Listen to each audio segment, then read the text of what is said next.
watching News at Prime. Let's bring you another important conversation now as the country celebrates the historic matric pass rate of the class of 2025. There are questions over what awaits the more than 650,000 pupils who passed, while some look to further their studies, others face an uncertain future.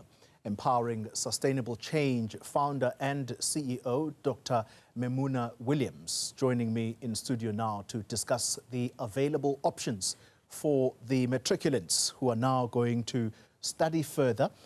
Good evening to you, Dr Williams, and good to have you with us in studio tonight. Let me start first with your overall impression of the national pass rate. We sit at a historic 88% pass rate. Yeah. Wonderful, and thank you so much for having me. It's a pleasure to be here with you in studio. I think it's good news overall, and I think that the matriculants are to be congratulated. I think that at a minimum, we should start there. Of course, there's more to look at, but I think it's wonderful what they've achieved, and they are to be congratulated. We are going to get into to get to grips with the qualitative nature of these results. Earlier, I had a conversation with someone who is well established in the education sector, Professor Jonathan Jansen, who says, look, firstly, the celebration here is a bit meaningless because it's a 0.7% increase versus what we received the previous year. Yeah. But also he adds that the quality of these passes are not what we are being told. Does that worry you in terms of these children going further now into institutions of higher learning? Because what those institutions produce at a later stage is what the economy absorbs. Yeah, absolutely. And I'm sure that Professor Jensen knows a little bit more about this than I do from an education standpoint. But it's always worrisome, whether here or elsewhere in the region and on the continent, when we hear these rumors about the results not being what they're supposed to be.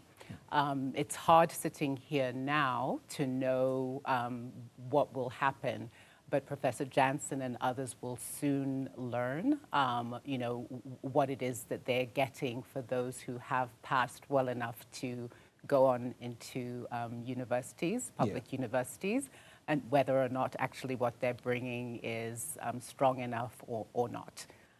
Yeah.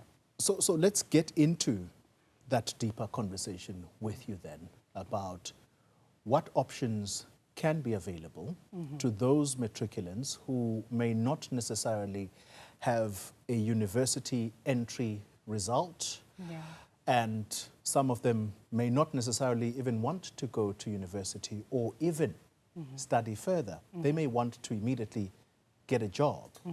Are there such avenues available for them? Yeah, I would say so. And I would say also that we're living in different times. When I was growing up, you know, I came up in that kind of system where you had to go to university if you were from a certain type of family. But now I think we're in a more open age where the stigma around something like a gap year is much less than what it used to be between finishing matric, in this case, or high school, and going on to university. So that in itself is an opportunity where young people can explore things that they like in a year between now and actually starting university if opportunities don't present themselves. But also, you know, kind of looking at other options that might be available, vocational training, professional training, if they do not really want to go to university and that's not the path for them. I think that's more acceptable nowadays as well. Community colleges, if they wanted to do that. Or if they wanted to go into the world of work right away, that's an option as well. either through some kind of entrepreneurial approach. Gig work is very popular nowadays, again, different times, Yeah. freelance work. Those are all options for the young people today. Yeah. Let's wind down our conversation and talk about the entrepreneurial capacity that is now being ramped up Yes. in South Africa or in the South African education system. Yeah. The realization is that we have lots of unemployment Yes. in the country, and so what ought to be done now is to encourage people, young people in particular, to start creating their own employment opportunities. Where are we when it comes to that? I think that this is an idea whose time has come. I think it's very popular. I've seen in my work that I've done here in South Africa that somebody even like the Department of Basic Education is talking about this and emphasizing this across different types of educational institutions, including for the underserved.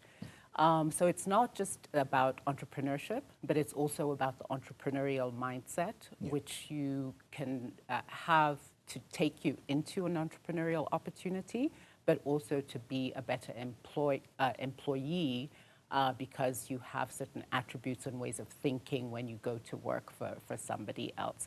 So it's very important. It's imperative. It will really help.